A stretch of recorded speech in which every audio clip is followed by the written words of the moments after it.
Quantified dimension इसका जब आपके पास है वो फॉर्म वो 1.5 घंटे का 2 घंटे का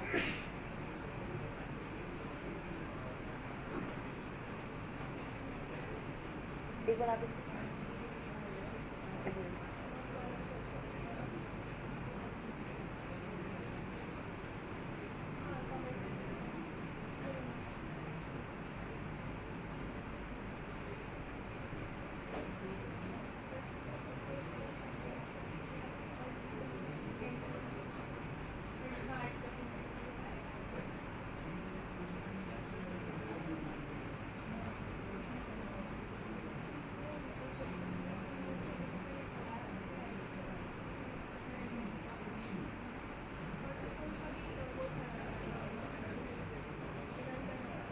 काउंट में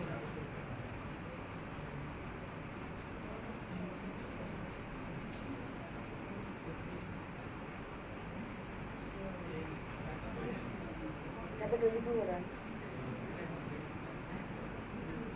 23 हो रहा है यहाँ पे 23 हो रहा है तो इसको 1.5 लेंगे इसको 2 घंटे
वाला भी ट्रैफिक वाला भी होता है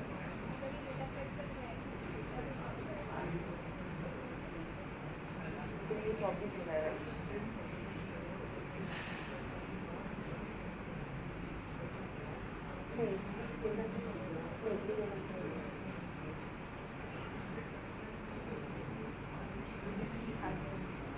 मॉर्निंग वाला इवनिंग वाला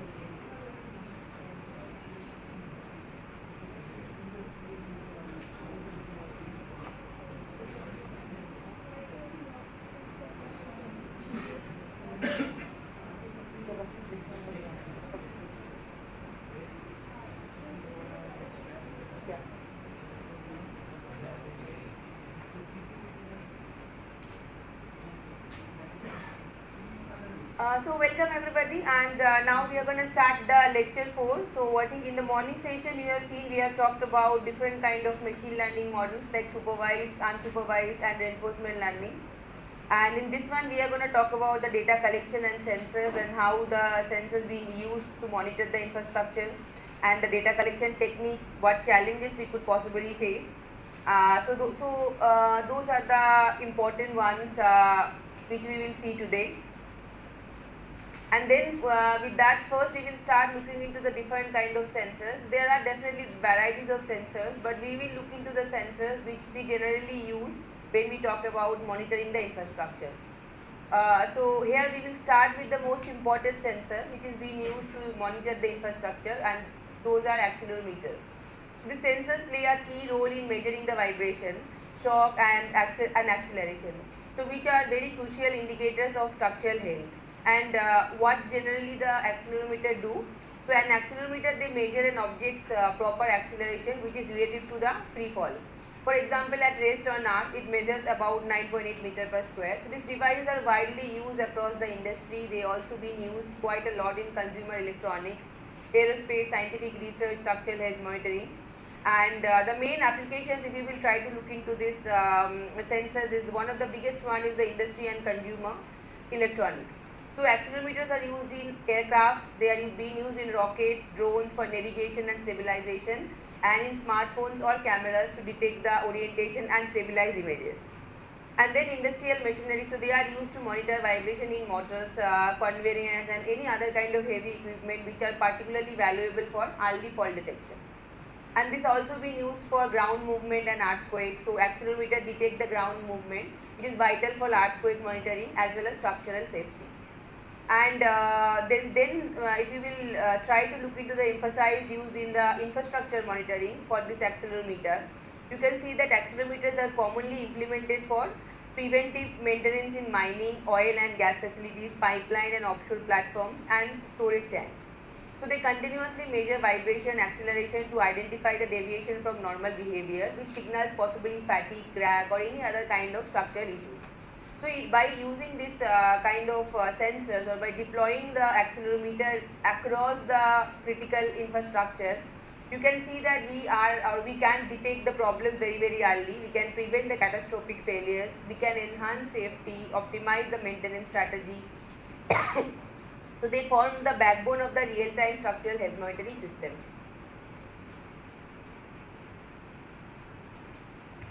Now if you will try to look into the different kind of accelerometer which is being available in the market or which we generally use for the infrastructure monitoring. So depending on their operating principles, the accelerometer can be tailored to specific application and environment. The first one is that machine piezoelectric resistive. So they are actually use piezoelectric materials to measure the vibration and acceleration. They are very common in industrial application. And the another one is the capacitive swing mass system. They also been used in MEMS device quite a lot. They measure the small acceleration with high sensitivity. Then the another one is the laser accelerometer. They employ the laser interferometry for extremely precise measurement when we are very much concerned about the small details of the measurement. And then the magnetic induction and optical accelerometer. They are also very useful in specialized environment where electrical noise must be minimized. Another type is that surface acoustic wave, which you also call as SAW. They measure the acceleration through the changes in the surface acoustic wave propagation. So when we talk about acoustic system, acoustic emulation, wave propagation, vibration, where we are interested about identifying the wave propagation, those are the places where we use this SAW.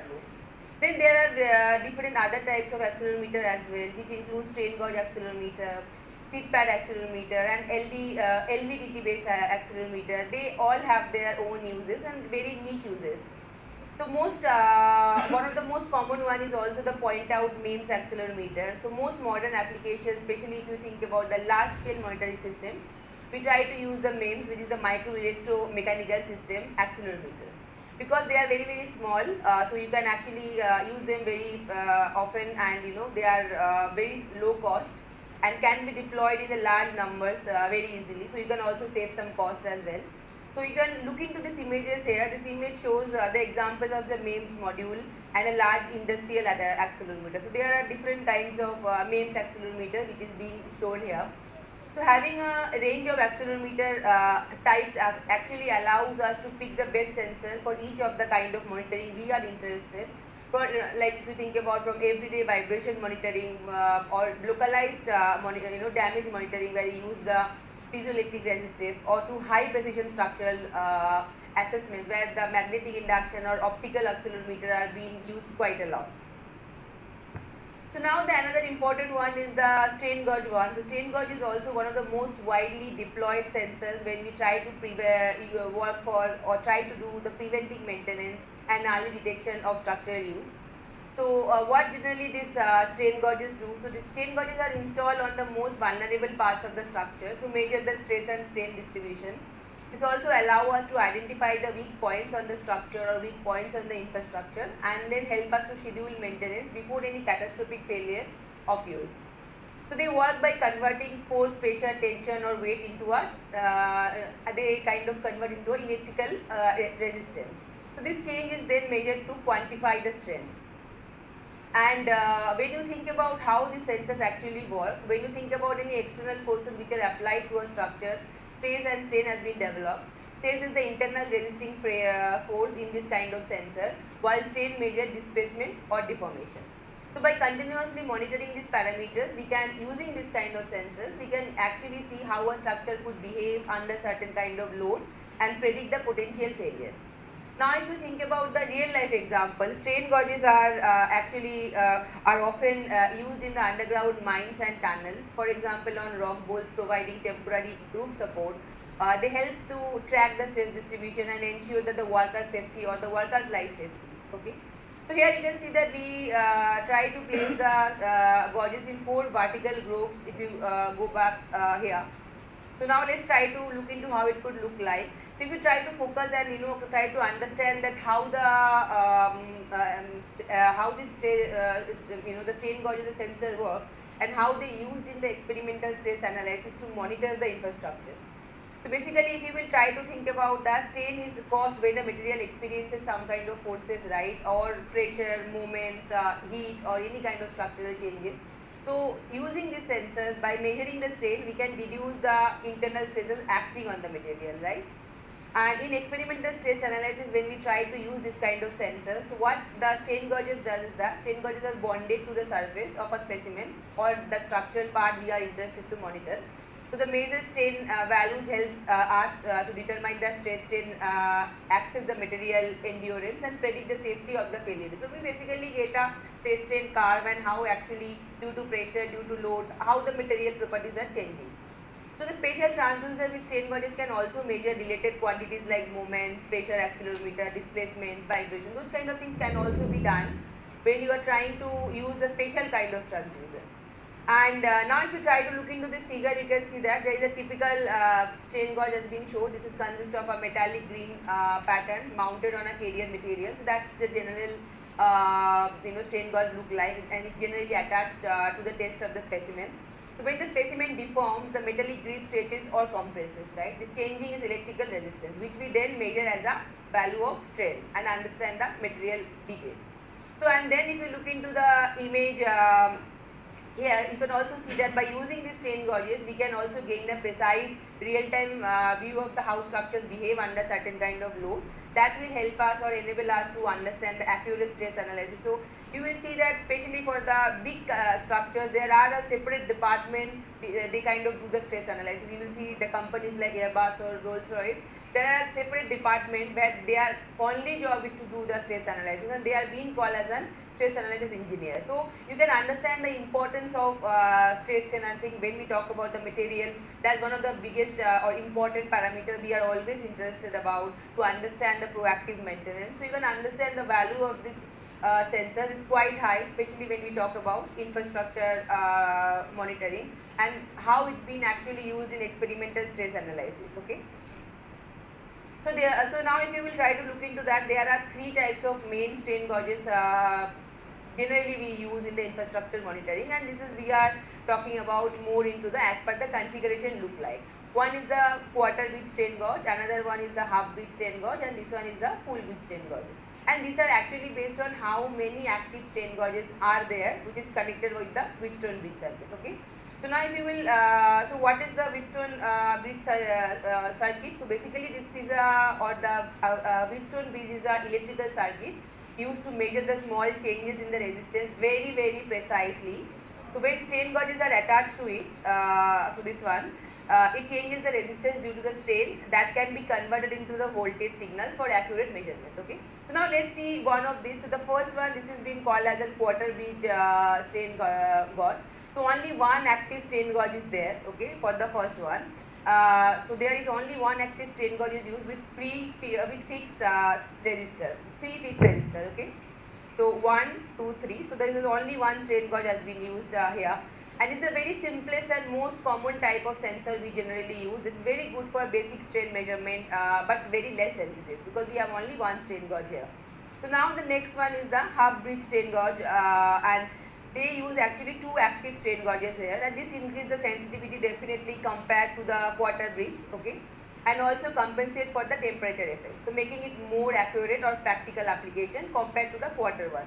And now comes to the last one, which is the full bridge strain gauge. So all the 4 arms of the Wheatstone bridge are active strain gauges here, and this configuration offers the highest sensitivity and the best temperature compensation, and this is very ideal for the structural health monitoring. So this is the very common type of strain sensor or strain gauges we generally use when we talk about structural health monitoring. And then now if you will try to choose between this configuration, they will depend on the accuracy required. That if you don't need too much accuracy, or if you need something in between, then you can use any one of this. But if you need a very precise model, especially when we talk about the safety or the bridges or the buildings, in most of the cases we use the full bridge strain gauge. So choosing on the between the configuration, that depends on the accuracy we need, the environmental conditions we have, the type of strain being measured, we actually kind of select it.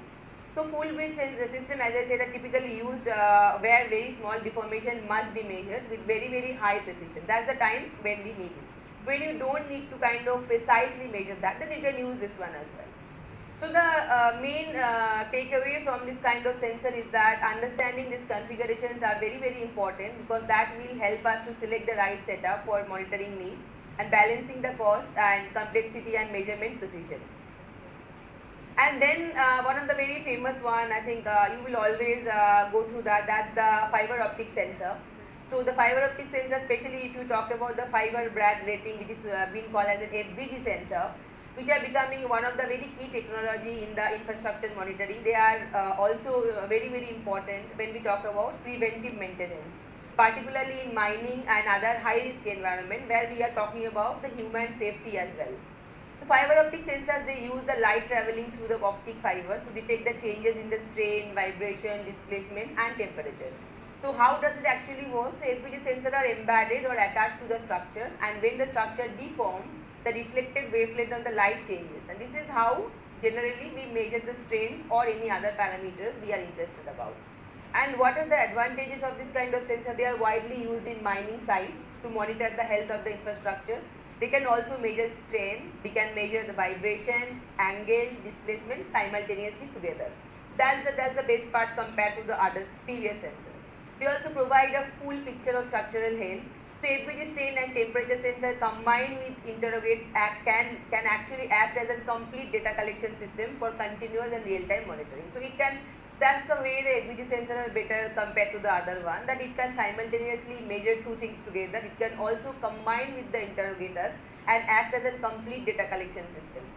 And if you think about the benefits, as I said, that FPG system monitor the effect of dynamic mining activity on structural stability by comparing strain variation over the time.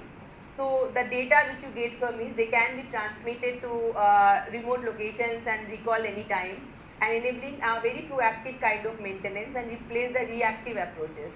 They also monitor the road pavement strain due to the mining subsidy, which is like a major risk. At an array of FPG sensors, they ensure that there should be an uninterrupted measurement, improving safety. So if you will try to look into this kind of FPG sensors, or the fiber optic sensors, you can, especially the FPG one. So fiber optic sensor, and here then we are talking about the fiber Bragg rating sensor. Okay. So FPG is one type of fiber optic sensor. So FPG, especially when we talk about, FPG offers a very high precision remote monitoring, and it also gives a real-time data acquisition. So this makes them very invaluable for predicting failures, ensure safety, as well as optimizing the maintenance schedule in mining and other infrastructure projects. Then you can see that what is the benefits of this kind of sensor. So by using the optical strain gauges, especially in the underground, we can monitor the infrastructure without exposing workers to the hazardous environment. So they don't need to physically go there. By using these sensors, we can actually monitor the health of the structure. This also boosts the efficiency of mining operations, reduce the cost and minimize the environmental risk. So if you now think about this sensor, we actually get the real-time data that allows to operate, predict, plan and optimize the maintenance activities instead of relying on the reactive approaches. So these are the main importance, the safety and efficiency are the main benefits of this kind of sensors. And if you try to look into the sensors, the main key features, you can see that fiber optic sensors, they provide very high sensitivity and very excellent accuracy when we try to measure the temperature, we try to measure the strain, displacement. They are very high sensitive. They are also very accurate. They are ideal for, as I said, large scale structures like tunnels, bridge, building, and they use a light signal passing through the optical fiber to detect even minute changes. So they are very, very precious over the long distance as well, which is critical for the early warning system. And their another advantage is the harsh environment. So they work well in the electrically noisy environment, or they are resistant to corrosion. So that's one of the very good benefit of this sensor compared to the other ones. And this makes them very suitable for high pressure or high temperature conditions where the traditional sensors may fail. If you think about PZT, if you think about any other kind of sensors. They also provide a continuous real-time data, which is very, very crucial for the structural health monitoring, or when we talk about very sustainable infrastructure. So basically, if you try to look into this fiber optic sensor, you can see that they are transferring the structural health monitoring by offering safer, more precise and real-time monitoring, and especially in difficult environments. This enables the predictive maintenance and improves the safety of critical infrastructure very well. So now you can clearly understand the advantages of this fiber optic sensor over the other one. Okay. And then definitely with this one there are different other kind of sensors like temperature sensors, humidity sensors, so which are also being used quite a lot. So the temperature sensors, which is very, very critical when we think about environmental monitoring, right, or structural conditions where the infrastructure is, the environment is one of the biggest concern. So there are each type of sensors. If you think about the temperature sensor, one of the very famous one is the thermocouples. So these are made of two dissimilar metals that generates a voltage based on the temperature differences or changes of the temperature between their junction. So they cover a very wide range of temperature change and have very fast response time. So, but they are typically less accurate compared to other scenarios or other sensors. So if you want something very precise, definitely the thermocouple sensors are not good. But if you want something very, very quick, if you want that like a wide range of temperature, then definitely thermocouple sensors are one of the good one. But you may not get the accurate compared to the other sensor. Then another important type of temperature sensor, that is the resistance temperature detectors, which is also we call as an RTDS. So these are very fine where they often look often made of platinum, whose electrical resistance changes predictably with the temperature. They provide very, very high accuracy and very good stability over a wide range of temperature. So making them very ideal for application, especially when you're talking about precise monitoring like data sensors or sensitive industrial process. And then thermocouple sensors, and then their resistance temperature detectors. Another important one of this kind of temperature sensor is that is the thermistors. Okay, so these are the semiconductor devices whose resistance changes very significantly with temperature. They are extremely highly sensitive and they respond very, very quickly. So if you compare the thermocouple with this one, so they do not have too much precision, whereas this one is having very good precision, right? But they kind of work in a very wide temperature, but they are very fast in response. Whereas for this one, they kind of they work in a wide temperature range, but they are not as fast as a thermocouple sensor. So if you need something very fast, if you need something very precise, then definitely we use the number 3. So they are kind of very significant with temperature, they are high sensitive, they respond very quickly. But the problem with this kind of sensors is that they usually operate over a very limited temperature range with, compared to the thermocouple or resistive temperature. So if you kind of looking for a very wide range of temperature, then definitely these two will be the best option. But if you're looking into a very minimal range of the temperature aspect, then definitely this one, because this one will not work for a wide range of temperature. Okay. So now if you will try to look into all of these kind of sensors, they actually each type of this temperature sensor has its own strength, and thermocouple for wider range as I said, and whereas the second one RTD is for precision and stability, and the third one is mainly for the high sensitivity.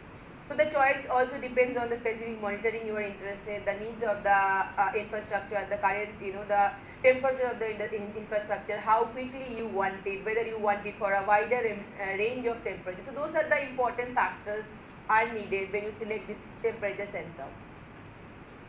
Then there is another interesting one which is the humidity sensor. So humidity sensor, which are very also essential for monitoring of the moisture levels in the environment. So when we are thinking about the environmental monitoring like data centers, tunnels, underground facilities where moisture level can be a tricky condition.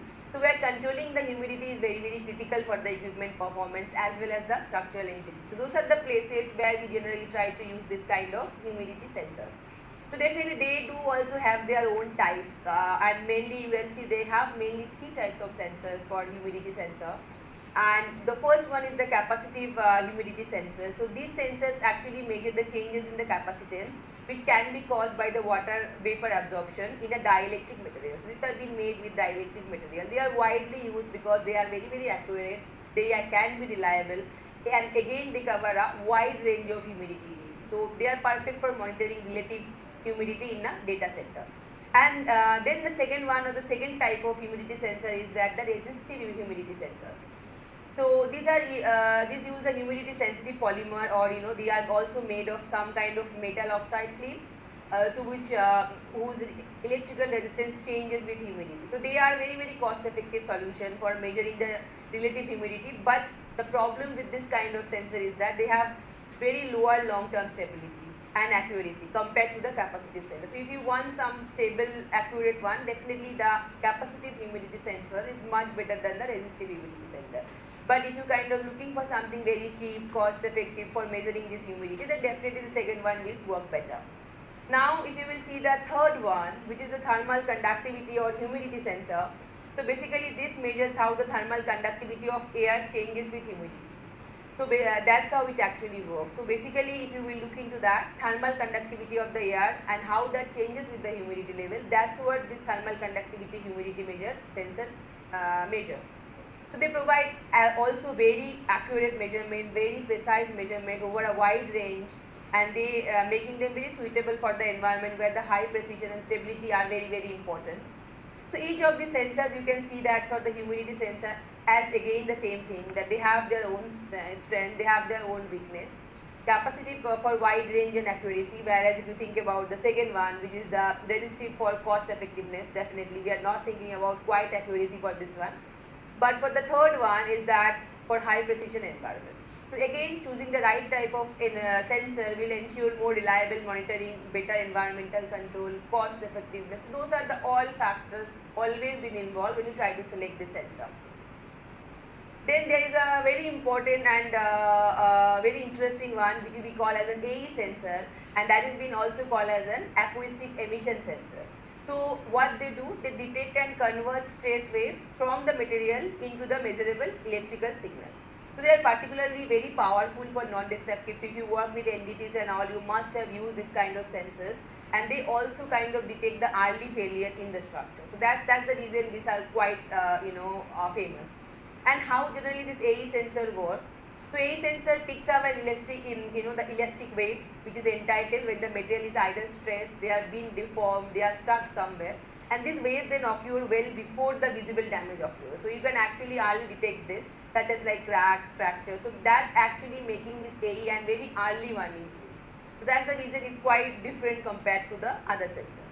Then the sensor convert the wave motion into the analog electrical signal, and which can be analyzed for trends and potential flaws. So what is if you try to look into this AE sensors, this AE method, because the way these AE sensors work is widely used to predict and prevent failures in materials and structures by identifying a very tiny deformation and minute cracks before the catastrophic failure. So even if there will be any tiny details of the changing of the deformation, stress, these are actually these AE sensors can actually catch that. As I said, that is a very common type of sensor which is being used in NDT because it allows the continuous monitoring without damaging the structure. So that's another thing, that whenever you use this sensor, it's not going to kind of affect the structure. And now if you will try to look into the sensors, there are definitely varieties of these AE sensors. One of the important one is the resonance sensor. They are mainly commonly used for high sensitivity at specific frequencies. Then there is another type of AE sensor which is the wideband sensor, and they capture a very broad range of frequency specimen for a full picture of AE events through the lower sensitivity. Then there is another one which is the high temperature sensor, and they actually designed for contact surfaces under very high heat when the temperature actually goes very high. And then there is another kind of AE sensor which is the differential sensor.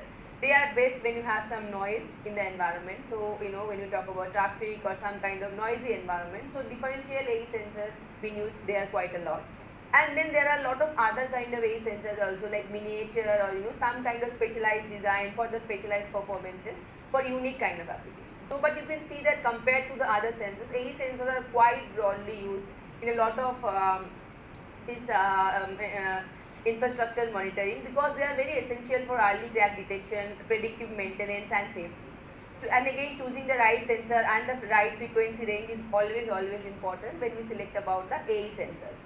So as I said that if you try to think about this sensor, they are mainly made of the metal structure, like for the metal structures also they kind of use like pressure vessel, pipeline, storage tank, those places this AE sensor uses a lot. So if you will try to understand the sensor frequency, in practice the AE sensor is selected based on their resonance frequency. For general, if you try to think about this acoustic emission sensors, they are, or the acoustic emission monitoring sensors with around 150 kilohertz resonance frequency generally are being used for this kind of sensors. Or for corrosion, leakage and any other kind of acoustic emission signals also this kind of sensors are used, but then the resonance frequency becomes quite low, so it goes to around 40 kilohertz, or and that's quite common. So the choice of sensors actually, the choice actually ensures that the sensor is tuned to pick up the specific stress waves which is being produced by the structure, whether it's under some kind of changes. And now there is another important factor of this sensor, which is the bandwidth as well as the sensitivity. So bandwidth and sensitivity are also often some kind of trade-offs. So a wider bandwidth, they capture more frequency, but that will reduce the sensitivity. Whereas if you will go for a very narrow bandwidth for this kind of sensor, that will improve the sensitivity, but focuses on a very smaller frequency range. So broadband sensors are also ideal for spectral analysis and those things. For for application of this kind of things, try to select a very right kind of AE sensor and select the frequency, select their bandwidth, select the sensitivity. So these are the factors you need to take care of when you are trying to select the acoustic emission sensor. And as I said that they can actually kind of define the structural force, they can corrosion in critical infrastructure, sometimes little bit of fatigue as well, leaks. Those are the things actually, acoustic emission sensors are quite important. And now if you will try to look into the applications of different kind of sensors, you can see that how humidity and temperature sensors are applied into HVAC system to improve the energy efficiency, indoor comfort and sustainability. So now if you will try to understand each application area, the first one is definitely the monitor conditions.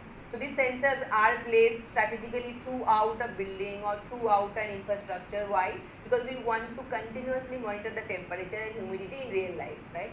So monitoring condition is one of the biggest important application. Then another good application can be understanding the air quality. So data from this sensor actually help us to measure the moisture content in the air, and this is very crucial because humidity and temperature that can directly affect comfort levels and energy consumption, right? And another important one is that when you talk about this optimizing the energy use, so by constantly monitoring and adjusting the system, we can reduce the energy consumption. That means we can cut the energy bills, right, and maintain a very comfortable indoor environment while supporting the sustainability goals. So that's also add-on. So integrating these sensors into the HVAC system, you can see that you can not only enhances the the comfort, but also plays a significant role in energy consumption as well as the environmental sustainability. And now if you will try to look into the other possible applications or other possible sensors, especially when you talk about how humidity and temperature sensors improve the building automation or indoor quality. Another important one is that building autonomous system. So by integrating this kind of humidity and temperature sensors into the building automation system, you can see that the facility can actually remotely monitor and automatically adjust the environmental control. So this is actually optimizes the energy uses, maintain as well as indoor quality. And then another important application of this kind of different sensors is that the indoor air quality management. As this is also some way similar, that by monitoring the humidity level, you can facilitate the managers that can identify, address the potential issues early. So basically those are the main the building automation system, indoor quality management and monitoring conditions. So this is the main HVAC system, building the automation system as well as the indoor quality. So these are the main type of applications we generally think about when we think about the humidity or temperature sensor. So this application show that how sensors go beyond just only the collecting data which we saw before, and they actively support healthier, more sustainable and more efficient building management. And then there is another kind of application, so especially when we talk about the AE sensor. So they play a very crucial role in data-centric management and controlling the quality of the equipment. And how they do that? They kind of maintain the optimal temperature and humidity level, protects the sensitivity. So in data centers, what we try to see is that the controlling the humidity and the temperature is very critical to protect the electronic equipment, right? And excessive humidity can damage the server or storage system, leading to the operational control.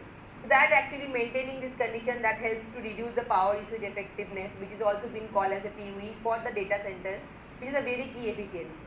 And they are mainly applicable, or the previous one we are talking about the humidity and temperature sensor, where this one is more for the acoustic sensor. And then these acoustic sensors are also very good in quality control. So AE sensors are widely used in quality control to monitor the health of the magnetic discs or other kind of components. They can actually detect their irregularities such as like solder scraps or any kind of poor bonding laminations or any abnormal sounds in the motors or fans. So they kind of indicate the potential issues. So they can actually detect the poor welding in pipes as well. They can identify the leaks in the drums, monitor the rotatory meshing to diagnose the faults very, very early. And there are several other kinds of different uses for these AE sensors. But what exactly we are trying to look into when we talk about the application of different sensors, that we know that these are actually helping us to monitor, or this is called kind of giving us the data, right, collecting the data. But except that, what are the other things this sensor can do? And that's the reason of understanding the application of different kind of sensor. So overall, if you will try to look into this particular case here, when we talk about AE sensors, you can see that not only they help us to collect the data, they also enhance the preventive maintenance. They can also directly improve the product quality and help to avoid the downtime in sensitive environments. When we talk about the data centers, where the data or the cloud data centers in that way, or the industrial settings.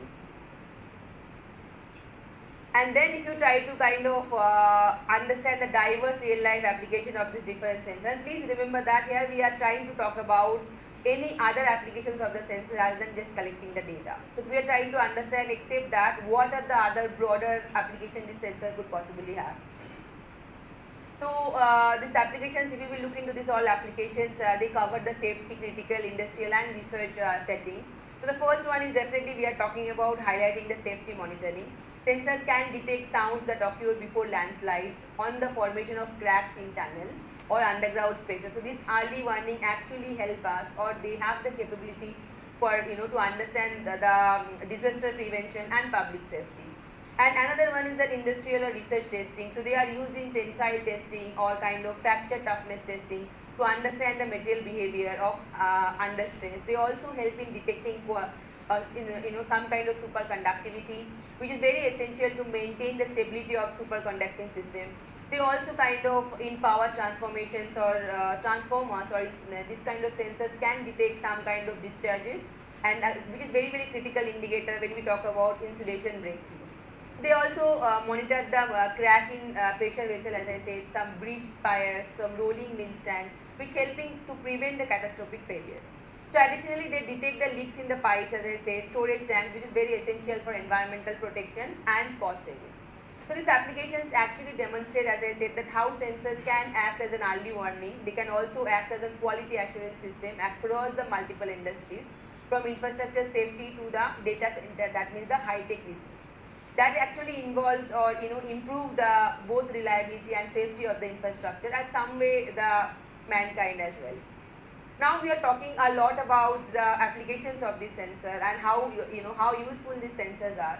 But we also have to remember that when we talk about the applications, there are a lot of disadvantages and limitations for all of these sensors, and we are always very much concerned about understanding the limitations of each of the sensor before selecting that, right? So the first one is the accelerometer. So accelerometer can be very highly sensitive to the environmental noise or vibration that are not the part of structural response. That can give you or some kind of false data, right? And which may affect the quality of the data.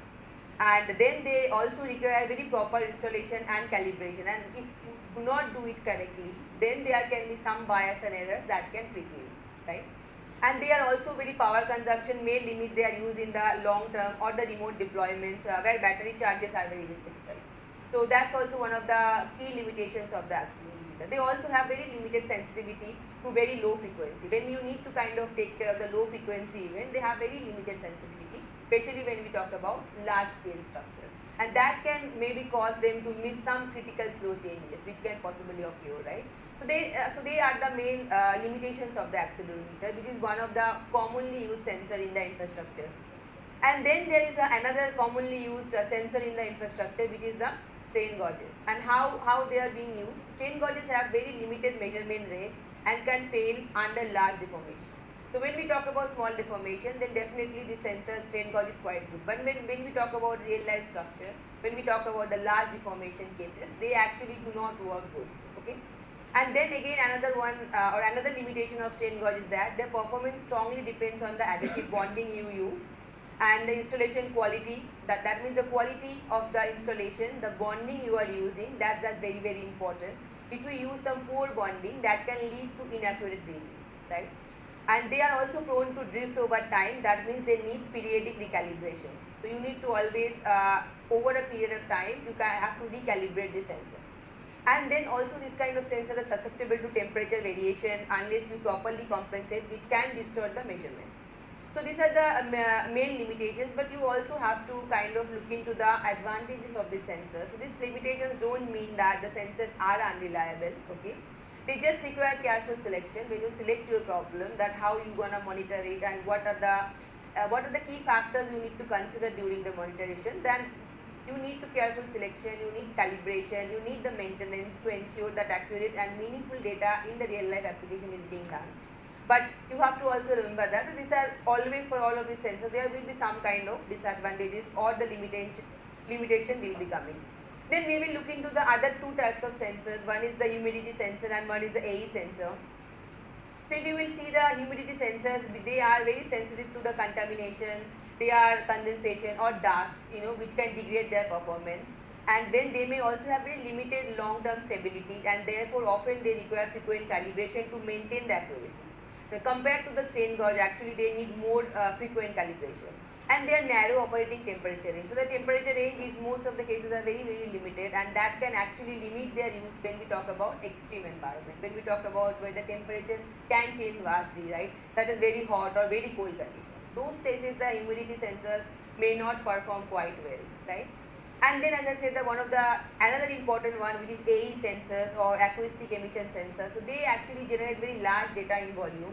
That means that most of the cases you need to use some kind of machine learning algorithm. Otherwise, your analysis become very complex, and you require some additional advanced software to kind of monitor that. So when you have this data, you cannot itself generate that. You need some additional data, or you need some additional kind of software to analyze those particular data results.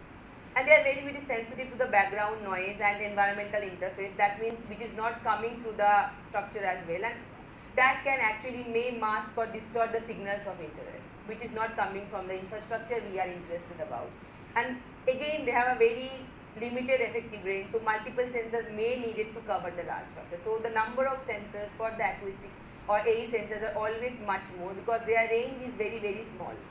And again, their installation, their maintaining costs are much more compared to the other one. They can be really relatively high compared to the simple sensor system. So and also the person who needs to install and maintain that, they need to be well trained as well compared to the other sensors. So it also needs a lot of human training to install this kind of sensor. As I said, that this limitation highlights the importance, not only the what you don't need to do, but this is also actually educating us that the importance of careful planning, the importance of the placement and the maintenance when using this kind of sensors in the infrastructure monitoring. So by understanding these challenges, we can design better systems and improve the reliability, right? And then definitely there are two other types of sensors, which is the fiber optic sensor, temperature sensor, right? And FPG, as I said, are they are one of the very important type of sensors in the infrastructure monitoring, but they do also have their own limitations, and we need to be careful about selecting those kind of sensors. So fiber optic sensors, they often have a very high initial installation cost, which can be very barrier when we talk about the large scale projects, right? And then they require specialized equipment for installation, for interactive, and also interpreting the data. So once you have the data, you also need a specialized software to kind of understand that. And the fragility of the optical fiber in harsh environment or physically demanding environment can lead to damage or failure. And there are also very signal attenuations over the long distance, so which can reduce the accuracy, and they require signal boosters sometimes or repeaters, right? So that's the main kind of limitations of this optical or the fiber optic sensors. And then comes the last one, which is the temperature sensor. The temperature sensors actually, they typically provide point or limited area measurement unless they are network, or they may miss the spatial variation, right? That means you need more number of sensors for the temperature sensor. They also require robust protection to survive the outdoor harsh environment. Their accuracy can influenced by the sensor placement or external heat sources, which may not be related to the structure itself. So it can actually get affected from the outside as well. If there will be some kind of external heat, not from the infrastructure but from outside. So as I said, that these limitations actually show the cost, installation complexity and the environmental condition must be carefully studied, must be carefully considered when we are trying to select this sensor or kind of deploying this sensor onto the structure. And when we try to understand this, so by addressing these challenges very early, we can ensure that we get the reliable data and we get a better decision making, right? So they are the main limitations of the sensors which we generally talk about. And then comes one of the very important factors, which is the automated data acquisition system, and we call it as an ADAS, and that is nothing but the electronic device which is being designed to automatically read, store and transmit data from various sensors, which is used in mainly geotechnical, environment, structural monitoring, right? And what is the purpose and the scope of this ADAS system? So the ADAS actually plays a very key role in monitoring dams. They also have very other critical kind of infrastructure. They are being used a lot because the systems are often deployed outdoor when we talk about the harsh environment. When you have a temperature on a very high or low temperature, they must be robust, they must be modular and capable of handling a spread out of the data sensor network, okay? And then there can be two types of monitoring which could be done using the ADAS. One can be static, one can be dynamic. So this presentation or this slide, if you will look into that, we are trying to talk about ADAS, or in the particular lecture we talk about ADAS into more static measurement. We are not talking about much dynamic. But if you talk about the static one, for example, monitoring a long-term structural changes, right? But if you talk about the dynamic one, then acceleration due to the earthquake, right? So that's how the generally this ADAS system work. It can work on the static one, we can also work on the dynamic one, but for most of this part of this lecture you will see, we will try to talk about the static part or the problems. We will be talking about more the static measurement. We will also do a little bit of the dynamic measurement as well. And the advantages or the key feature of this ADAS system is also they are very low in power consumption. They are very robust when you think about the long period of time in a very remote location. The modularity and the ease of the deployment is very easy. So that is make it possible to scale systems very easily. And they have a very diverse network configuration, and they are very good in so that actually helps you to get the seamless data transmission very easily. And another important or the key features of this ADAS system is that this feature ensures successful field deployment and reliable data acquisition. So again, what is this ADAS is? We call it as a automated data acquisition system.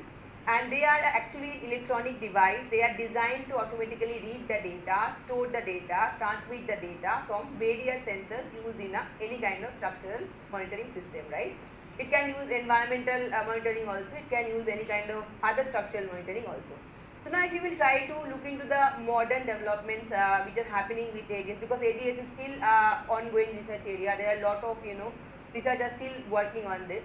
You can see that how modern ADAS solution actually support the real-time monitoring. So they are also kind of trying to work on the low cost. If you see, there are many labs where the researchers are trying to develop a very low cost ADAS system or low power radios, even elimination of extensive surface cabling, which can make the very easy to carry as well, and very easy to put into a remote place as well. So this can actually kind of help you to cut the cost, improve the system flexibility and all. So basically these ADAS systems are at the heart of the modern infrastructure monitoring, and they actually kind of if they design properly, they will help you to or enable you to the continuous monitoring, the reliable monitoring and efficient data collection even in the remote or the challenging environment.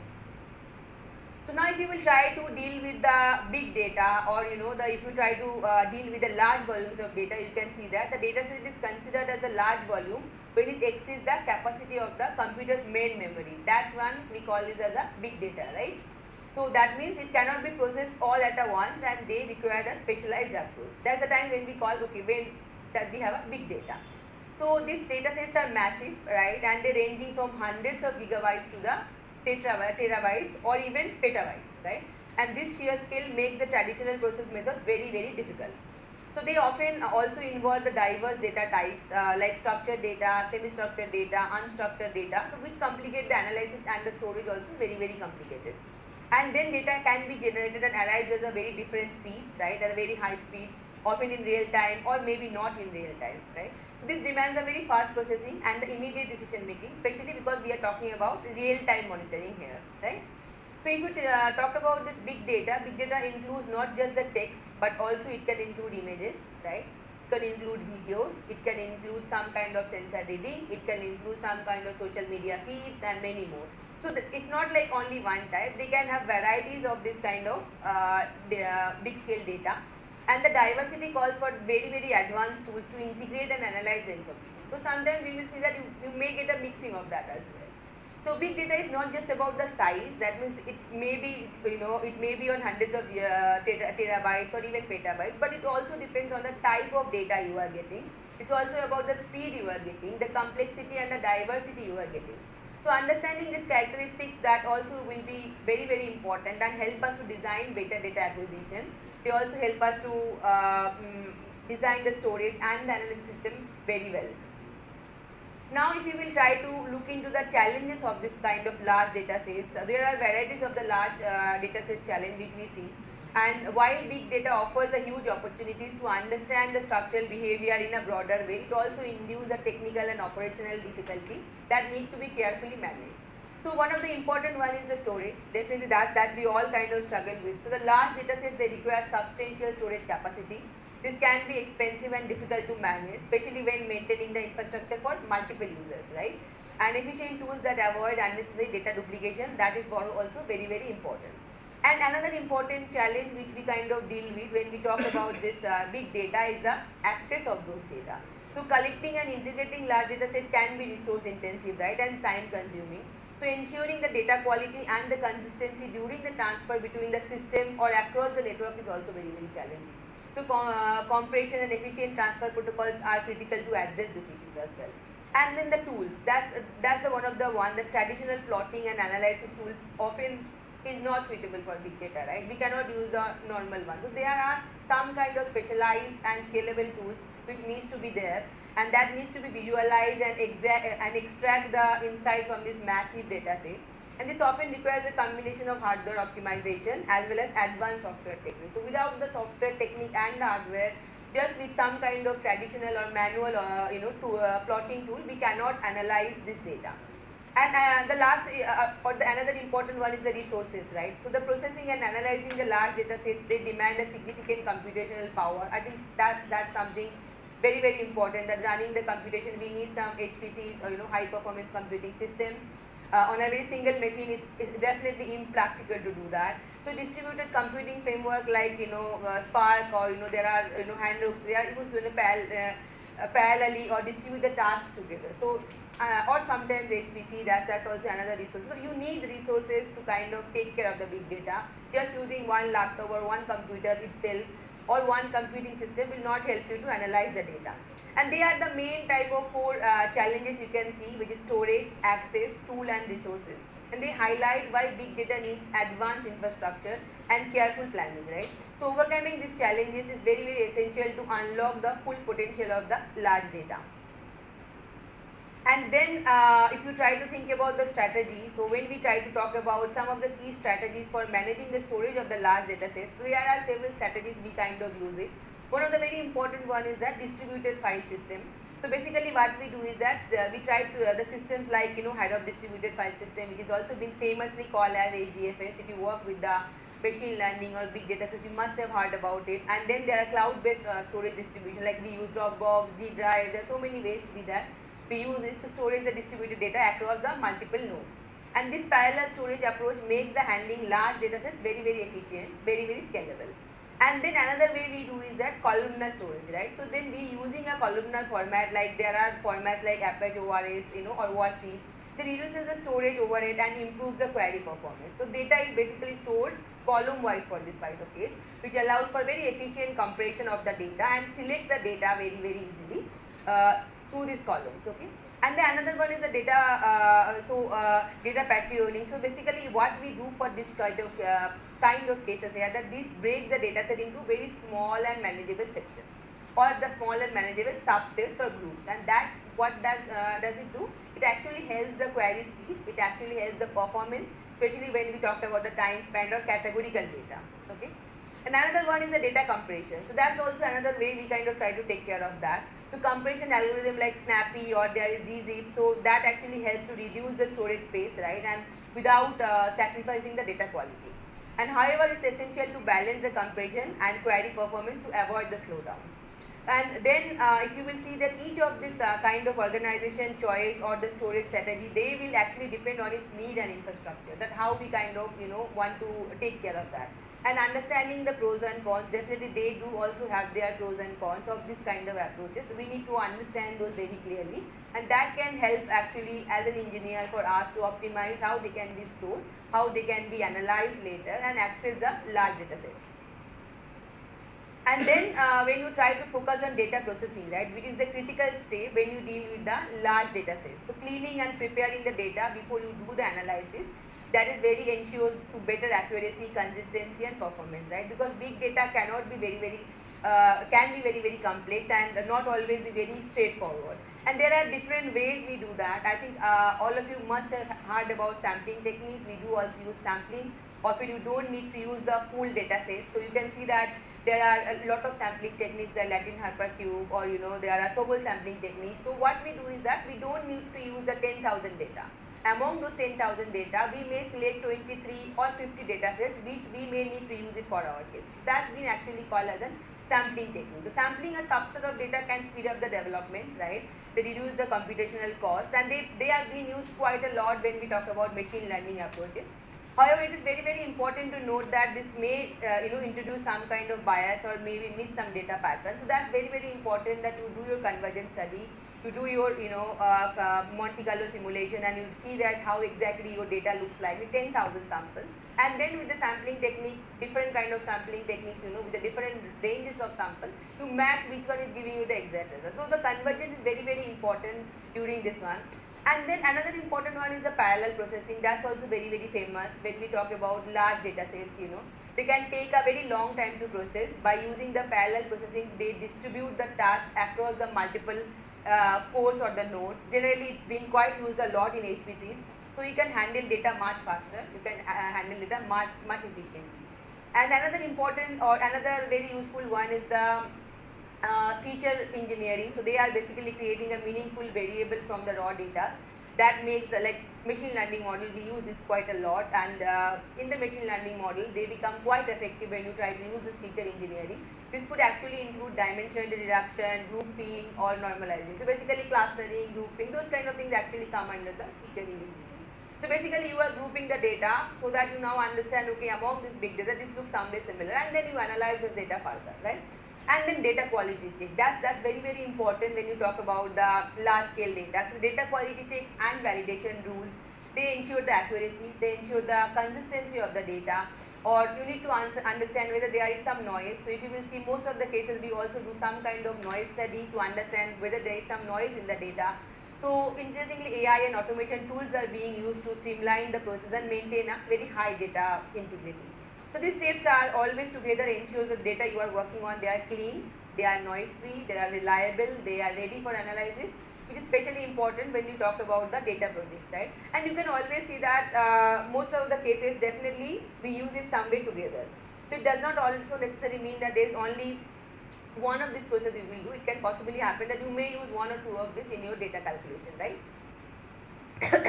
Now if you will try to visualize the data and explore the data, so large data set can be very overwhelming, right? Visualizing is very critical for understanding the data and spotting the trends and deriving the insights of this data. So as I said, that sampling is very important, that instead of trying to visualize the entire data set at once, you can take a random sample. So sampling techniques can be very different, but you can take random sampling, you can take some deterministic one, that depends on how you actually choose it. This makes it very easier to get an overview without overloading the visualization tools. Okay. And then there is another important one, which is that aggregating the data before visualizing. That will help to reduce the number of data points which is being displayed. That will make the process much faster. That will improve the clarity and improve the performance. Okay. And then definitely the interactive tools. So interactive tools, or you will see there are a lot of visualization software, there are a lot of visualization tools are nowadays being used that let the users or the engineers export the data dynamically. So there are a lot of softwares are now being used quite a lot. So they allow you to drill down into some subsets of the data. They're making it easier to uncover the hidden patterns as well as the relationship. And it's been used a lot when we talk about unsupervised learning. You see that people use these things quite a lot. And again, if you will try to look into the industry approach or how the industry kind of work with this large data sets, you can see that nearly every industry today use large data sets, from finance to the telecommunication, healthcare, and agriculture, education, infrastructure monitoring, government. So each is learning how to harness the growing scale of data, right? So handling the large data sets is a key to innovation. So organizing how to kind of analyze that, how to manage and visualize their data, that can actually unlock the insight that improve the decision making. That will also improve the productivity and the competitiveness of the market, right? So in summary, if you will try to look into this particular visualization methods, you can see that the data visualization as well as data exploration, they not only make the large data sets very, very manageable, but also open up opportunities for the organization or the companies or the industries to innovate and drive better outcomes. The more data you have, the more range of information you have, and then you can analyze the whole thing in a better way. And then, as I said, that the importance of the data processing, which is the foundational phase of the any data analysis or machine learning pipeline. So it is about transforming the raw data into the structured data, into the clean data. And there are, there are different kind of algorithms that can be meaningful. One of this one is that the pre-processing. The pre-processing, they involve the cleaning, structuring, and optimizing the data. So without it, the algorithm may struggle to detect the platform accurately or provide the reliable result. So essentially, the pre-processing, they sets the stage for everything that comes after. And another one is the modern technique. There are a lot of modern techniques are being used, which goes beyond the just basic cleaning. It includes techniques like synthetic data generation. It can also include some automated feature engineering and real-time quality monitoring. These advanced methods actually help or address the challenges such as privacy, compliance, or scalability of the data, and need for any continuous adaptation which is with the changing of the environment. So now if you will try to look into that data processing or the big data, you can see that the well pre-processed data has a direct impact on the modern or the model performances. And in short, you can see that in effective data pre-processing, they ensure the better quality, as I said, they improve the model outcomes, they help the organization or the companies or the industries to meet the modern challenges like privacy, scale or adaptability. Those are the factors which are very, very important when we talk about the industry. So let me know if I am going a little fast, because today there are a lot of slides which we need to cover. So I will take the questions once we are done, if it's fine with you. I think the last lecture I couldn't finish you, so I will try to finish it fast, and then we will take the questions for everybody, okay? And you will see today is like more theoretical for us, not too much complicated to understand, but the information we need to know that how this big data can be, So I hope you will not have too many doubts compared to the other one, but we will try to take the problems or the questions after this. So then, as I said, that the data processing has become very, very essential when we talk about the big data. And you say that we are talking about the big data, we are interested about the big data, because we are talking about the sustainable infrastructure monitoring using the AI. So definitely, big data is something we are absolutely interested about, how to gather the data, how to store the data, process the data, analyze the data, and the more important thing is that get the right amount of data or the clean data, right? So today, if you see the data flows in form of IoT sensors, social media, or even the cloud apps or the any kind of other legacy system, you can see that all have some different kind of formats. That the quality standards can also vary. So pre-processing ensures that this raw data is cleaned, as I said, they standardize, they made usable for analytical or the analytics and AI models, right? Because we cannot actually process this without using the AI model. So there has to be some kind of link this data. So poor data quality can actually cascade through the entire analytical flow. Without proper pre-processing, models may actually become really biased, miss the important patterns, or fail to generalize to real world scenarios. So this is especially dangerous in industries like healthcare, finance, where bad data can actually lead to the discriminatory decision or the compliance issues. Okay. So basically the key takeaway to kind of data processing and why it is critical for the modern society is that data processing is not optional. It is critical step. So it is to ensure the fairness, to ensure the reliability and the compliance in the modern analytics. So high quality of the input leads to very trustworthy insights and the better decision making. So now if you will try to look into the essential steps in the data processing, which is the foundation of preparing data for analysis and machine learning. So there are certain steps which ensure the data quality, the consistency and usability. So in the center you can see that we have a data processing, and around that there are 4 important steps. Okay. First is the data cleaning, that means removing the error, duplicates or missing values to ensure the accuracy. And then comes the data transformation, this one, right? No, after the data cleaning we go to the data integration, which is this one. So that is actually basically combining the data from the multiple sources to create a unified data set. Okay. And then comes the data transformation, so basically covering the data into appropriate format, scaling those, encoding those to make it suitable for analysis. And then comes the data reduction. So the data reduction is reducing the data volume or dimensionality while retaining the important information to improve the efficiency. Okay. And modern data processing goes beyond this foundation steps to include automation, feature engineering, real-time quality checks. So these are the extra add-ons on this figure, and that actually help us to deal with today's big data challenges and scalability needs. The key takeaway from this particular diagram or the particular data processing steps is that here it is very effective pre-processing that ensures we need to have clear data, cleaner data, more integrated data and more manageable data, which directly improves the quality, also speed of the downstream analytics and the machine learning approach, right? And now on this you can see that the integrating the data, that how we can integrate this data. This is about combine the information for multiple heterogeneous sources into the unified flow. And this is very crucial for reliability analysis or the machine learning approach. So data integration has actually evolved beyond the simple concentration, and modern approaches, they preserve the semantic relationship across the different data types. They resolve the schema conflicts, they maintain the data lineage. So we are actually talking about combining the operational system, external APIs as well as the historical archives into one cohesive real-time system. Okay, we are combining all of this together. And here you can see that we always can try to identify and merge records which referring to the same entity across the different data sets. And this uses advanced matching algorithm like string similarity and those things. Then data fusion, I think data fusion is one of the very important process. And this is the process of integrating the information from multiple sources, and then it applies to the conflict resolution. It's been used quite a lot in uncertainty quantification, semantic reconciliation to create a very comprehensive authorized data. And then if you think about the modern trend, the modern integration workflows are cloud native or very much cloud based, and they support both batch and real-time scaling, right? So this hybrid approach, they minimize the and they support the time sensitive analysis. They allow the continuous data flows from the system. So if you will try to kind of look into this data integration, you can see that this is actually lays the foundation of trustworthy large scale analytics by merging the disparate data sources while preserving the meaning. And definitely we are concerned about the quality, we are concerned about the meaning of the data you are getting, we are also concerned about the timeliness of the data we are getting. And another important or the key steps in the data processing is the data transformation. This is about intelligently cleaning and reshaping the data so it optimizes for the analysis as well as the modeling. Okay.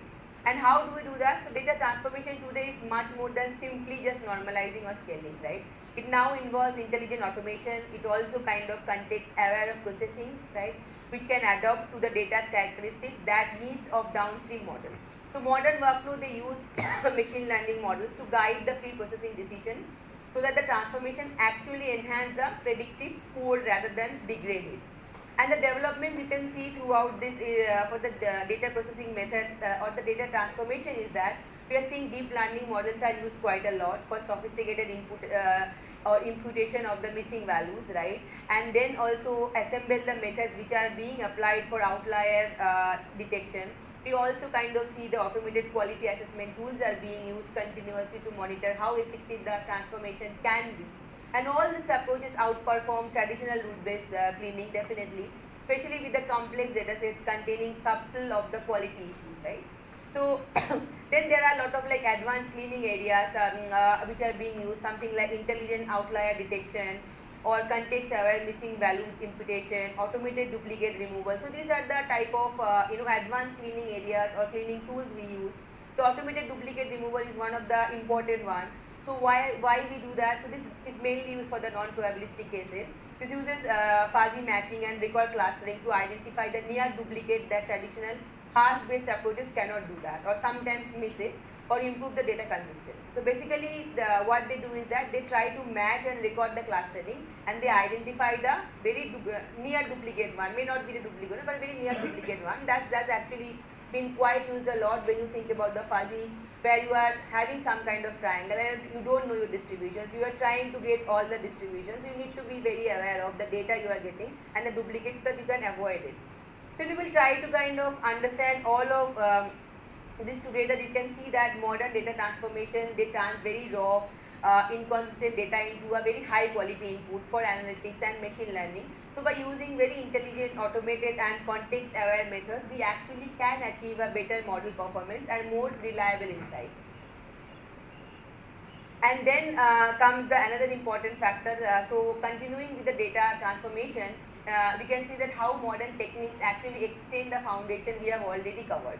So these methods aim to actually make pre-processing more intelligent, more better aligned with the structure of the data. So one of the important one is that adaptive feature scaling. So instead of applying a single scaling method across the entire data sets, what we could do for this kind of case here is that adaptive feature scaling, they tailor the normalization strategies to each of to feature the subset, okay? And this preserves the important signals in the data while ensuring that the compatibility with the algorithm we plan to use. So that's the adaptive feature scaling. Whereas for the semantic categorical encoding, what we do, we have the traditional encoding methods like one hot can be arbitrary. So what this kind of encoding does is that they kind of encode instead of leverages the relationship. That means they try to improve how model interpret. They kind of try to use some kind of categorical data. And another important one, last one, is the distribution aware discretization. So this approach is rather than fixing the binding, what this approach does is that they kind of automatically determines the optimal bins for continuous variables using the entropy minimization based approach. And this leads to more informative, that means you get more information and less biased features representation. So basically all of this kind of data transformation, these are all modern data transformation. They are not the previous methods. They are very modern transformation technique. They go beyond one size fits all pre-processing, okay? And they adapt to data's underlying structure. They kind of preserve the meaningful patterns and they improve the model performance downstream.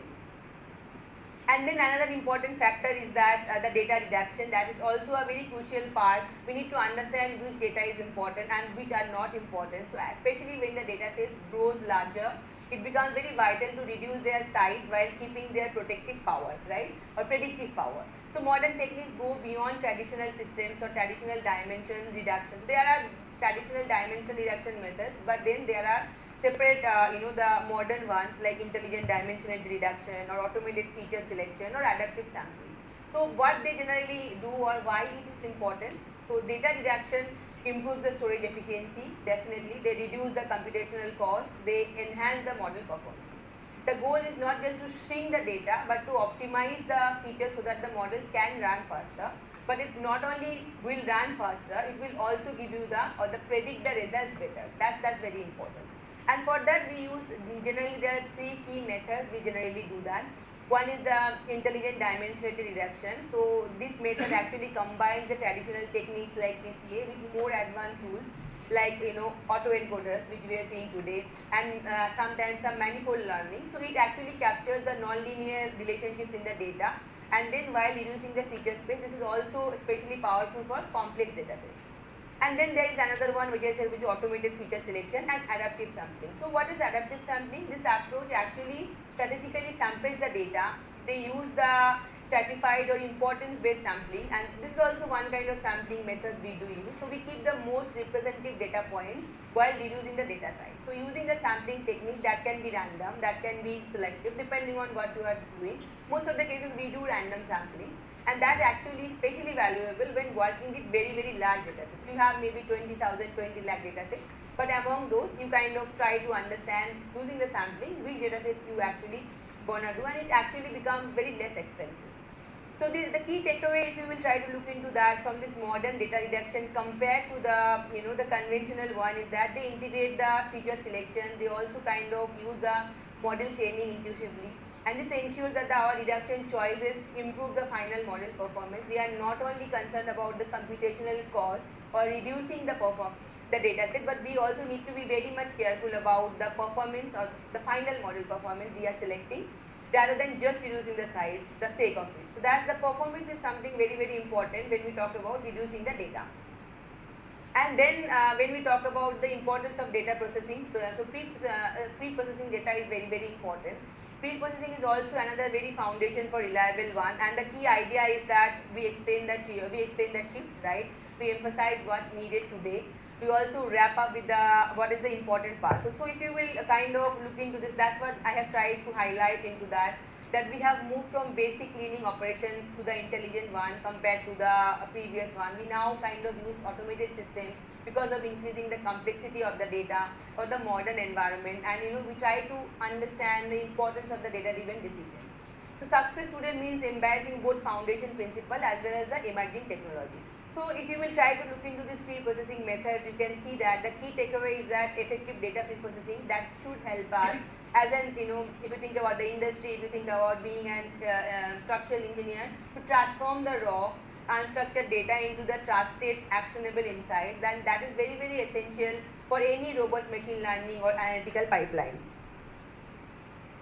And then we talk about the data processing methods, where we're talking about data cleaning. As I said, that's also very important, the how you are handling the missing value, right? And there are several steps how we do that. First one is definitely identifying the missing value. So use the descriptive statistics, or there are some visualization methods to find the columns or features for missing value, and this often appears as NaN or null in dataset. And then assess the impact, that what is the impact of this missing value, how missing data can impact your analysis or model, and look into the percentage of the missing data per column, or how important the column can be for your overall performance. And then remove the rows of the columns if they are small. So if only a very small percent of data is missing or is not critical for your performance, you can actually remove those rows and columns. And definitely the another one is that input the values when needed. So for numerical data, you can actually input the missing values with mean, median, there are more which we use like in that way. So for categorical features, you can actually input using the most frequent category. So basically you have to understand what data is missing, how impactful that data is for your analysis. Whether it's a very small data, small subset, then you can definitely ignore that. But if it's a very important one, then you need to kind of add that or input that, okay? So in short, basically handling missing values, they are effective in the first step towards building reliable machine learning model. So once our data is clean, we can actually confidently move on to the further pre-processing steps, okay? So now, because we have seen a lot, we have kind of gone through a lot of details. So now let's see one or two quizzes here. So when which of the following best describe the main purpose of data processing? It only reduces the size of the data set, or it ensures the quality and trustworthiness of the downstream insight, or it replaces the traditional analytics entirely, or it only involves the cleaning missing data.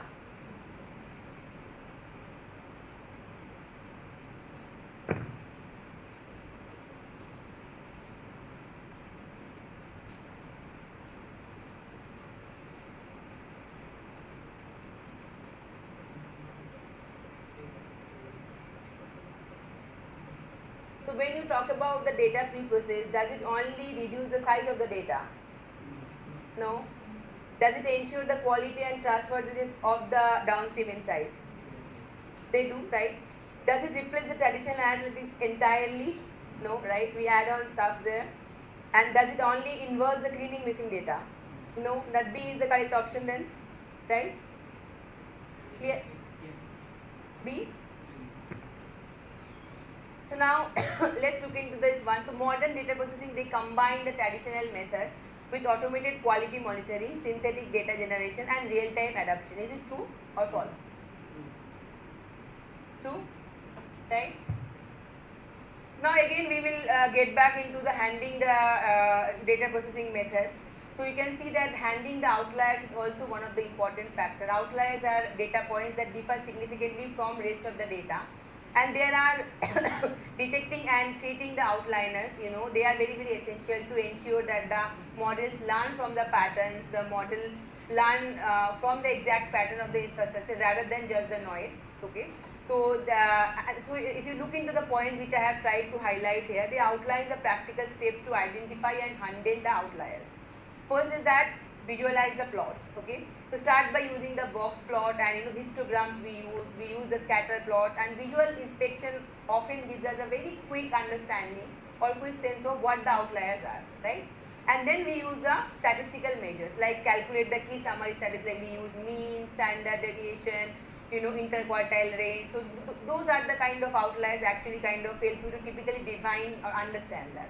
And then remove the outliers when appropriate, right? If outliers are due to data, entire errors or anomalies, then you can remove them, use the filtering technique based on statistical result, and you can do that systematically, right? And then apply the transformations. So basically transformations are the log, square root, box, those are the normalized data, and we can reduce the impact of the outliers without removing the data points. We can do that. So basically, and then there is also when the outliers are unavoidable, you cannot remove that, or you cannot kind of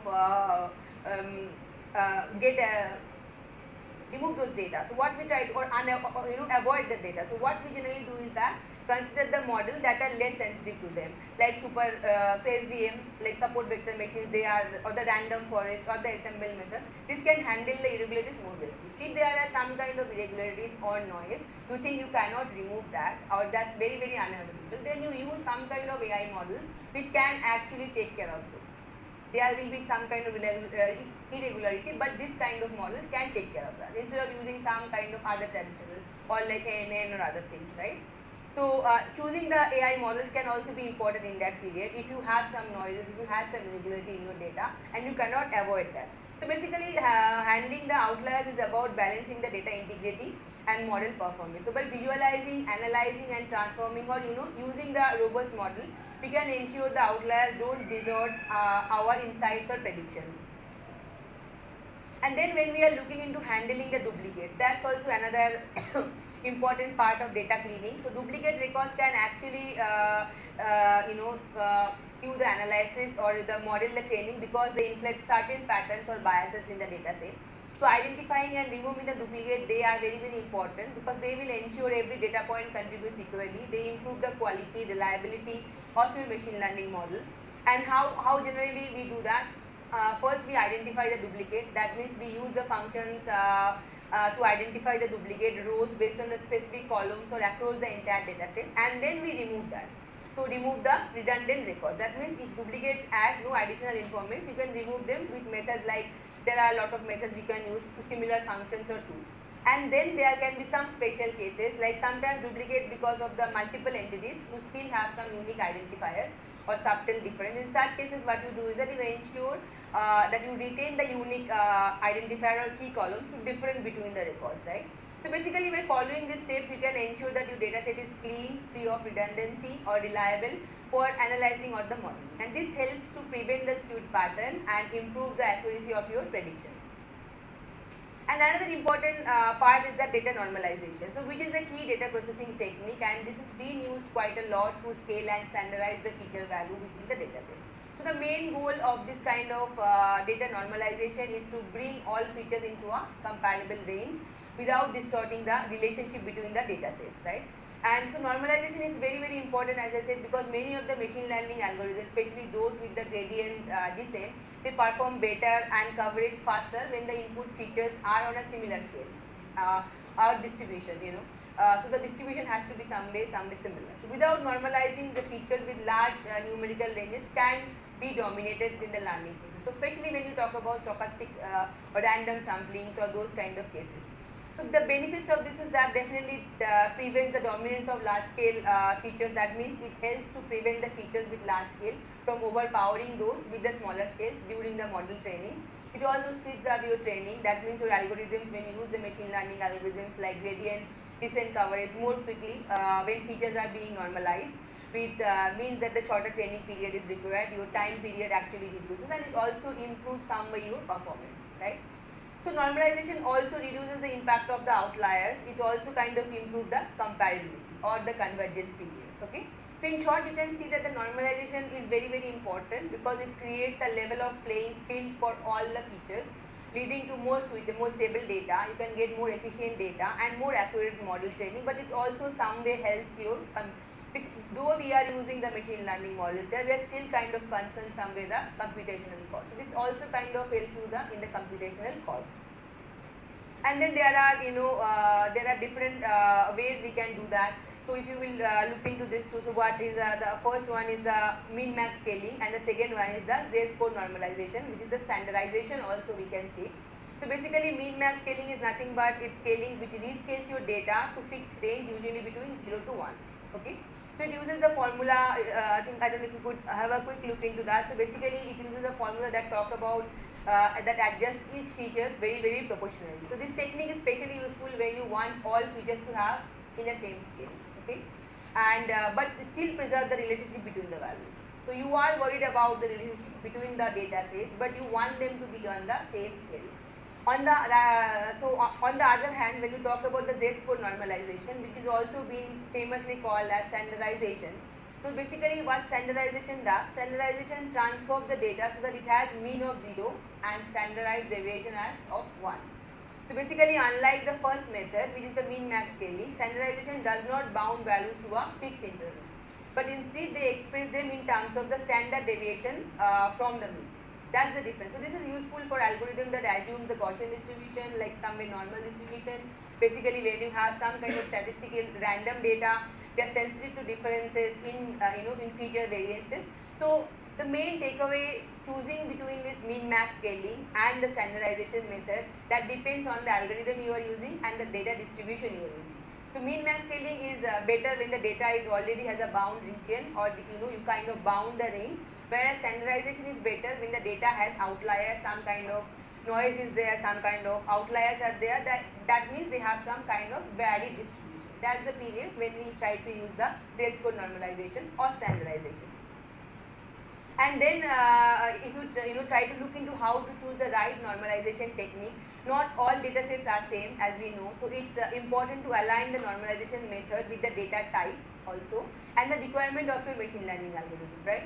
So the min max scaling, if you will look into that, this is the best when your algorithm expects input features to be very, very specific range, such as neural network or SVM. So those are the best places where we kind of use the min max scaling.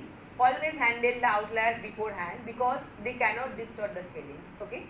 Whereas if you think about the Z-score normalization or the standardization, this works very well with the algorithm like clustering, like k-means clustering or linear regression or logistic regression. So those are the places they assume normally distributed data and it centers the data around 0 and a standard deviation of 1. That makes it very, very easier for these models to converge. So that's the place where most of the clustering cases we kind of try to use the standardization. And then for sparse data sets where most data values are 0, right? That's the period when you use function or we use the method called max subscalar. These are actually designed work well without distorting the 0 entities. Okay. And then another important factor is that categorical data. So what if we will be having categorical data. So for categorical features what we do, you will often need to apply techniques like one-hot coding, right, before normalizing the data, so that scaling remains meaningful and that does not introduce any kind of outliers, that does not include any kind of bias. So the choice of normalization technique, there are also varieties of other normalization techniques which I have not highlighted. These are the main important ones, especially when we talk about the infrastructure monitoring. These are the main important ones which we use. The choice of the normalization technique, that depends on the specific characterizations of the data or how your data is, whether do you have already introduced some kind of outliers, or you need to kind of use what kind of machine learning model. That's also some way is important when you are selecting the types of normalization. and your model. So experimentation and evaluation of the impact on the model performance are a very key way to apply the normalization effectively.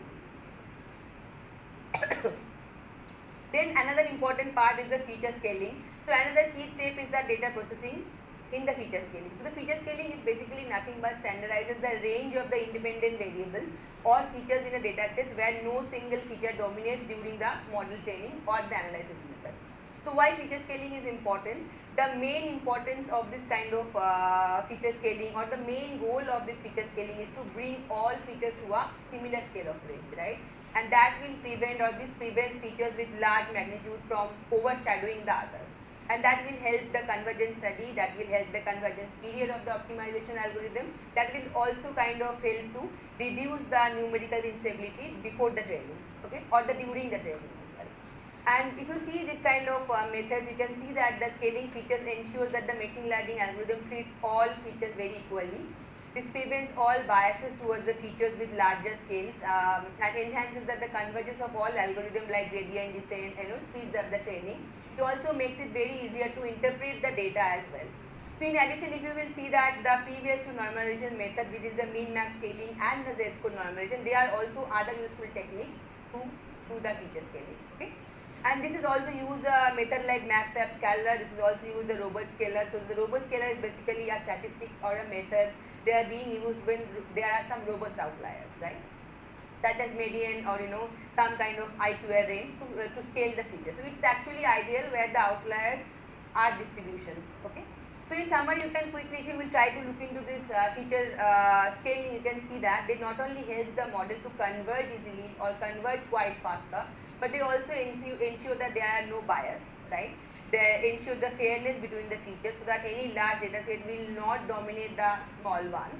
And choosing the right scaling method is also very, very important, because that will also depend on the data characteristics and model, that means the machine learning model you are using to analyze your large scale data. So then when you think about the practical guidelines of applying this feature scaling, since not all datasets and model behave the same way, we know, right? It is important to pick the scaling method that is best matched with the data and that will best match with the algorithm you are going to use. So as I said that the standardization is very, very important, right? Because using this, your data follows a very normal distribution, or when you use the algorithm like linear regression, logistics, so they or k-mean clustering, that standardization actually very, very important, because they centers the data around zero with a unit variance, and then they make it ideal for all of this model to analyze the particular case. And as I said, the normalization like mean max scaling, that's also very, very important, because when you use this one, using this, you need your data with a specific range, like sum is 0 to 1, such as neural network, support vector. Those are the places where we do use it basically, and it is useful when we preserve the relative size of the featuring is important, right? And then as I said that again, using the same one, the main feature scaling is not one size fits all. So machining is or matching is the right technique to your data types or the algorithm to ensure the faster convergence, to make the computationally efficient, to improve the model performance and more stable results. And then the next one is coming around handling the categorical data, so which is another crucial aspect of the data preprocessing. So when we talk about the categorical variables that represent the groups, right, or categories that are often non-numeric, or which poses the unique challenges of the machine learning model. And the key challenges and the considerations what we see is, one is the non-numeric representation. So basically categorical variables are typically stored as strings, or the kind of stores as a label. That means which is most machine learning algorithm cannot directly take, okay, or cannot directly process to analyze. So we need to convert them into the numeric form, so models can use them to train and predict, okay. And then there is another challenge is that ordinal and the nominal variables. So the categorical variable can be ordinal, that means with a meaningful order like low, medium, higher, or they can be nominal. Nominal means that they can inherit like red, blue, green, right? So it is very, very important to distinguish between these type of things, right? And treating ordinal variables as nominal or the other vice versa can lead to the incorrect model prediction. So, or the bias prediction. That's very, very important to understand that. So the another important is that cars of dimensionality. Definitely one hot coding is a common approach we use to handle the categorical data, but can dramatically also increase the dimensionality of your data set as well. So especially when you have many unique categories in your data sets, right? This can also slow down your computation and even degrade the model performance and sometimes can also introduce some kind of biasness in your model prediction. So that's the another important issue with this kind of cast of dimension. So basically, when you try to approach this categorical data, that's the another issue we kind of look into. So in summary, you can see that handling this categorical data carefully is very important, because by converting it into a suitable numerical form or respecting its ordinal and nominal nature and managing its dimensionality, it is very essential for creating the robust and efficient machine learning model, especially when we are talking about the different kind of data sets which are being actually available in your data, right? So then another important or the main techniques for encoding the categorical variables are level encoding. Since most of the machine learning models, they cannot work directly with the text-based categories, right? We need to convert this into the numerical value, especially when we talk about the machine learning. And level encoding, they assign, so level encoding is one of the types what we use it. So level encoding is a method, or they assign a unique numerical level to each of the category into the categorical values. Like for example, if you think about dog or cat, they might be encoded as 0, right? And the dog can be encoded as 1. Or maybe if you have rabbit, they can be encoded as 2. So that's how generally machine learning model understands, right? However, for nominal variables, you can see without order, label encoding may unintentionally induce some kind of false hierarchy. So then another example is that, if you have some kind of label encoder to demonstrate how the label encoding works in Python, MATLAB, whatever you use, we generally what we try to do is that we import the label encoder, create an instance, and then fit and transform a list of categories to the numerical level. So that's what the machine learning model understands, right?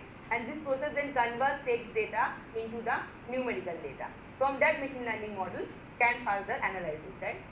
Basically, in short, you can see that label encoding does work. Label encoding is simple and efficient for ordinal categories, but if you need to be very careful about using it on purely nominal data to avoid introducing any kind of unintended bias.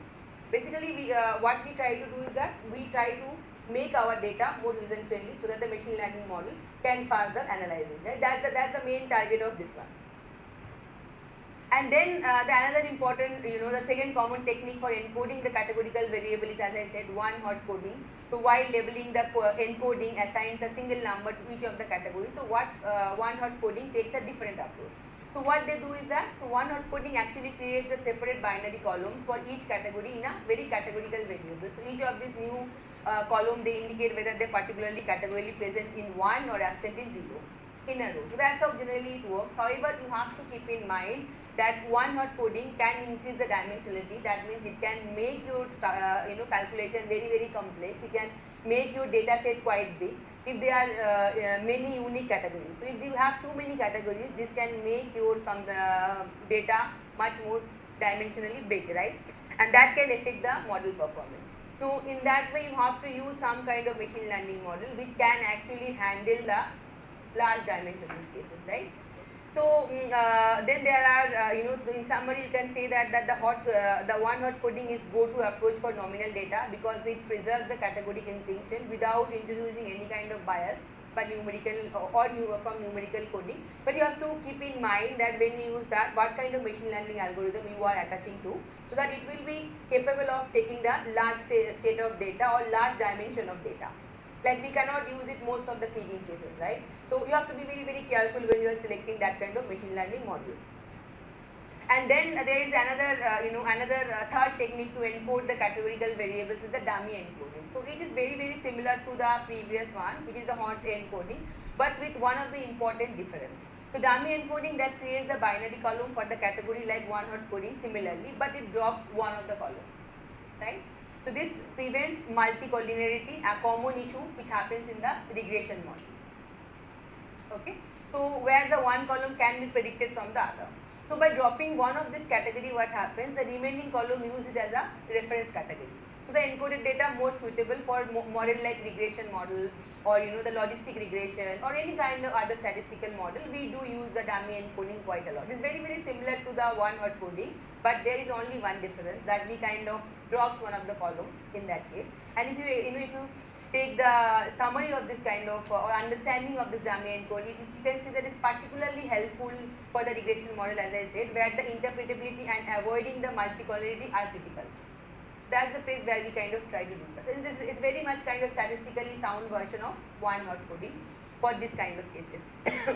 So then if you will try to understand the discussion of the categorical data by focusing on best practice and guidelines of handling it correctly, you can see that there are, they are getting into the right part of it, or the right can prevent major issues downstream in your model. So the first one is understand the variable types. That's very, very important. That first always identify whether your categorical variables are ordinal or nominal, right? This determines that which encoding technique you need to use, or which encoding technique is more appropriate. For example, label encoding works better for the ordinal, right? Whereas the hot or the dummy one is better for the nominal cases.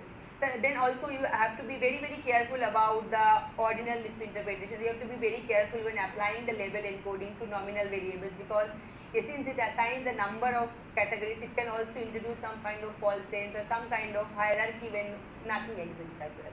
And dealing with the high cardiology. So that's also very, very important, because those with the large numbers of unique categories can make the encoding very tricky, can make the encoding, little bit dimensionally more. So in these cases, you consider techniques like frequency encoding, you consider like target encoding, even dimensional reduction methods can also be used.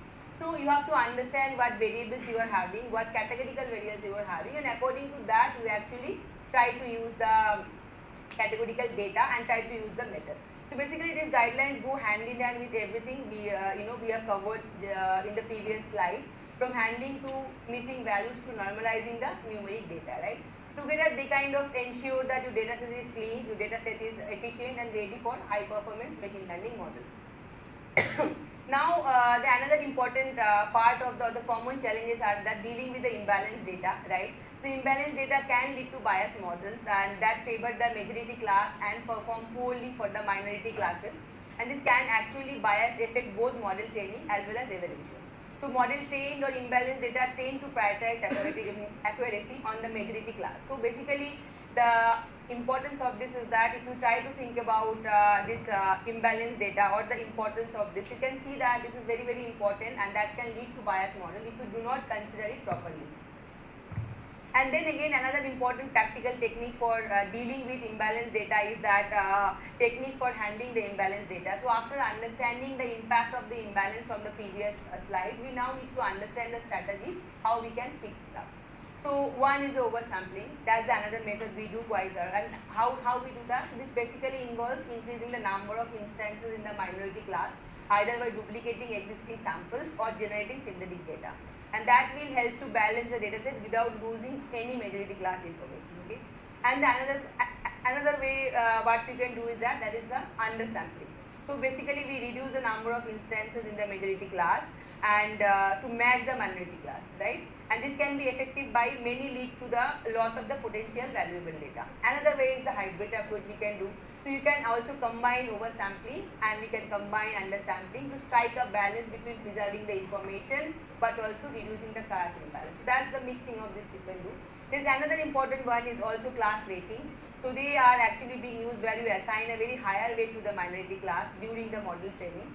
So there are several techniques and ways we kind of do that, but the main techniques or all the techniques actually help us to improve the model fairness, help us to improve the model performance, especially for critical application like fraud detection, medical diagnosis, anomaly detection in a very early stage, when minority class are often used for most importantly identify the particular cases. So now if you will try to look into the impact of the imbalanced data and the methods to address it, so you can see that there are key points that how to do that. First is that understand the data distribution, that what distribution the data is following, the class of distribution in your data set, and how severe the imbalance is. That's very, very important for us to understand, because that will help us to decide the technique is more suitable or not, right? Another is that choose the appropriate technique. Select either oversampling, undersampling, hybrid approach, whatever factors works best, right? And then evaluate the matrices. So accuracy alone can be misleading with imbalanced data. So you have to use more informative matrices like precision. Those are the things you need to do that. And then the cross validate. So to convert your study. So apply these techniques with the cross validation polls to avoid that any data leakage, or ensure that your performance is actually kind of estimating the reliable or realistic data. So there are a lot of other guidelines also, but these are the main important ones to highlight that. that this guideline will help us that our model treats all class very fairly. There will be no biases towards any majority class, and they deliver more trustworthy and the balanced performances. Okay. So now, if you will try to look into the the real life example, let's try to take the real life example. There are numerous in situ structures and laboratory test structures have been designed, especially when we think about the structural health monitoring. And these case studies are used to illustrate different concepts throughout the world, right? So what are the methods which we try to do that? The first one is that recurring the structures and consistency, right? So because the structures appear repeatedly, we try to summarize the descriptions and then we try to understand them. So I will say that you kind of try to look into this particular problem and think about whatever we have discussed today, how we can actually, by using the data processing, sampling, and how we can actually take care of this particular case when we talk about the example of the SHM cases, right? And you will see that once you will understand whatever we have discussed today to the any kind of SHM problems you take, this approach actually will give you very transparency, consistency and traceability of the SHM data handling, which is very, very critical when we talk about the elements of the reliable research approach, right? So now let's try to quickly see one or two questions so that, because we understand it's quite theoretically heavy today, but let's see where we kind of stand. So what does an accelerometer measures? Does it measure temperature, vibration, humidity or acoustic? Vibration?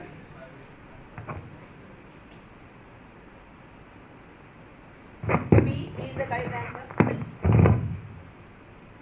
So give one example of an industry application of the accelerometer. Any kind of, think about more civil infrastructure application. So what can be the example? Machine foundations on vehicle acceleration. Sorry? Machine foundations on vehicle acceleration and bridges. Yeah. Anything else? Do you think about more civil structures and all?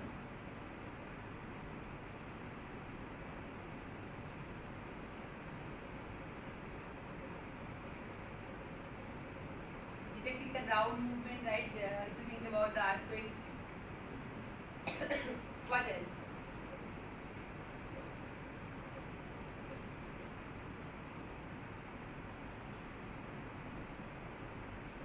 How we can use the accelerometer? Detecting the axle. Sorry? Detecting axle of vehicle passing through the road. Yeah.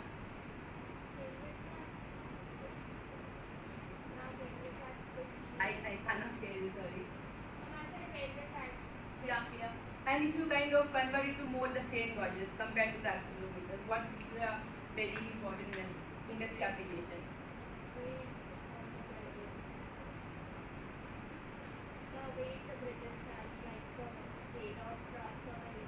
Yeah. What else? Modulus of elasticity and Poisson ratio, we can use calculating that. How we can do that using the strain gauges? If we can fix the strain gauge to raw sample and we test in a compressive testing machine, Yeah. then we can use. Yeah. Any other industry application?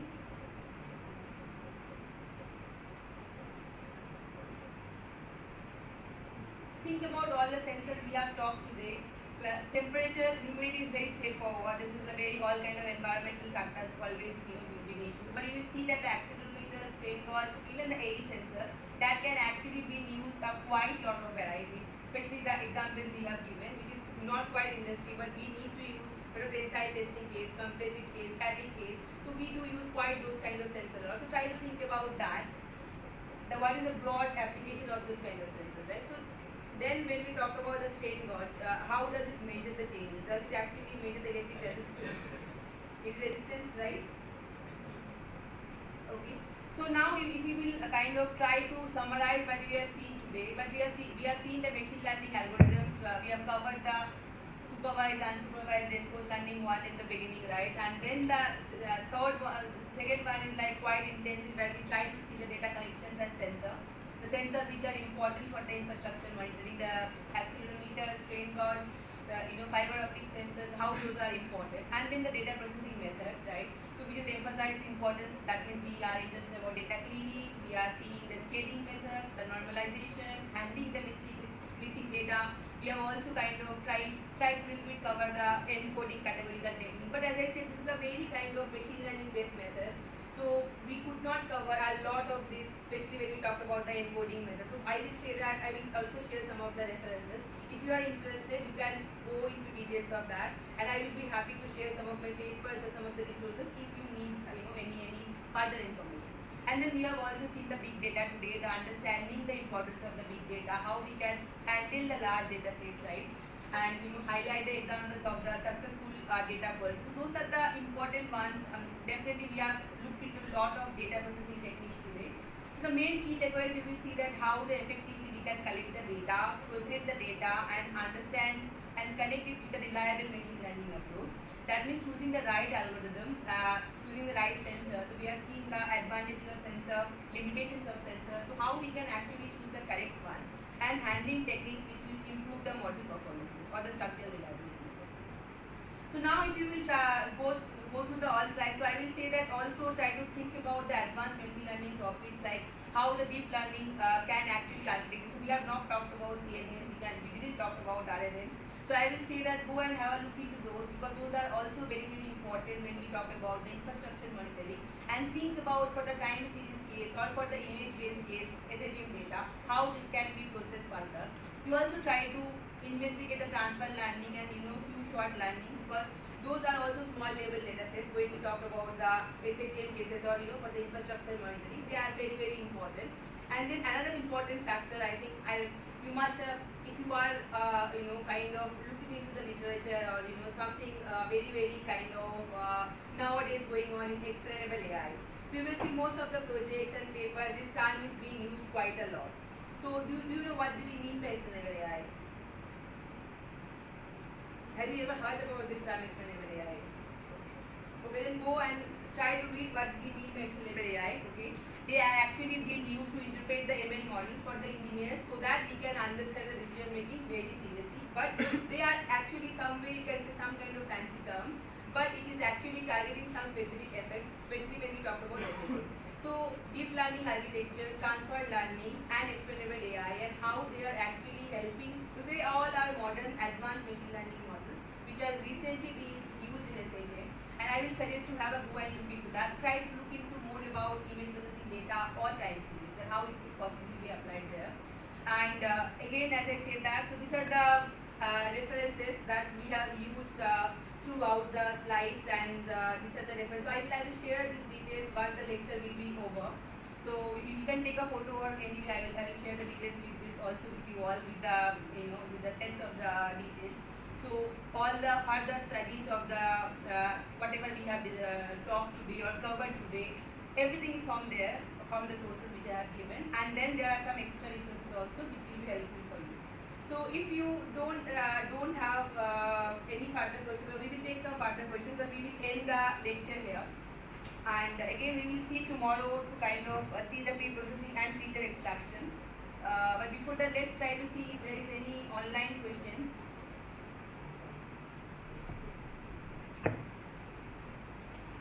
Yeah, so Abhishek, can you see if there is any online questions?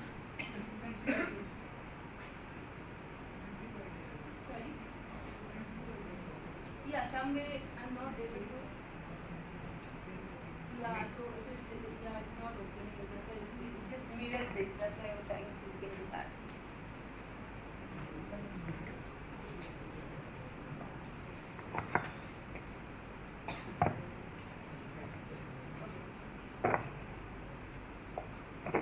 Let me just open the visual one. When was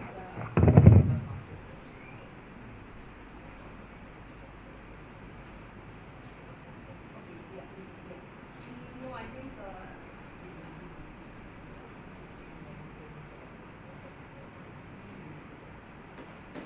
it's okay. I think I can read it. Yeah. Now it is. And this is all on.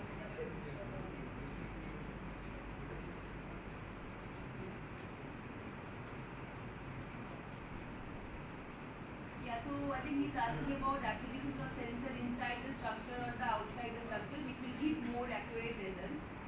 Okay, yeah. So in it depends on the sensor you are actually using, Anand. That whatever sensors you are going to use, it depending on that, you actually kind of need to understand how to install that and where to install that. And then each type of sensor can be used to fix inside the concrete tube. So there are nowadays some modern types of sensor which is actually being used, and they are kind of being molded with some kind of metals, and then they are being introduced inside the concrete tube. So that's definitely another lab-based sensor also. So there are a lot of new techniques that people are using inside the sensor inside the concrete tube to monitor that. Except that definitely you can actually attach that on on the side of concrete tube and monitor that. That's one of the very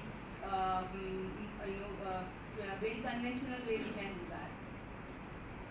So simple way to reduce the size of the data. Yeah, I think I have mentioned few of the techniques today. So any of the techniques you can use depending on the limitations you are kind of taking care of. You can actually take care of the reducing the data. And then he's asking about acceleration, strain, temperature.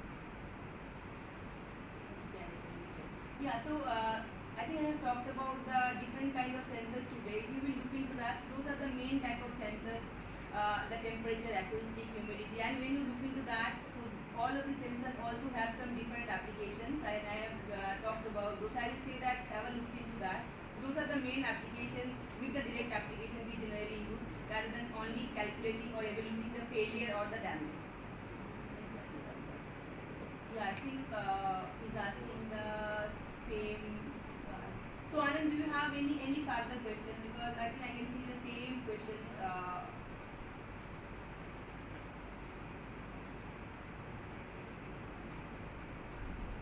Yeah, I think okay. I said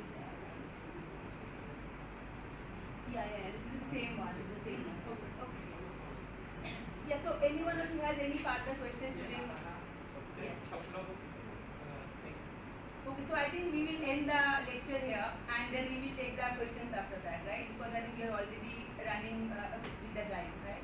So thank you everyone who actually joined online, and we will end the lecture. And if you have any further doubts, you can always reach out. Just disconnecting it. Yes, now you can say.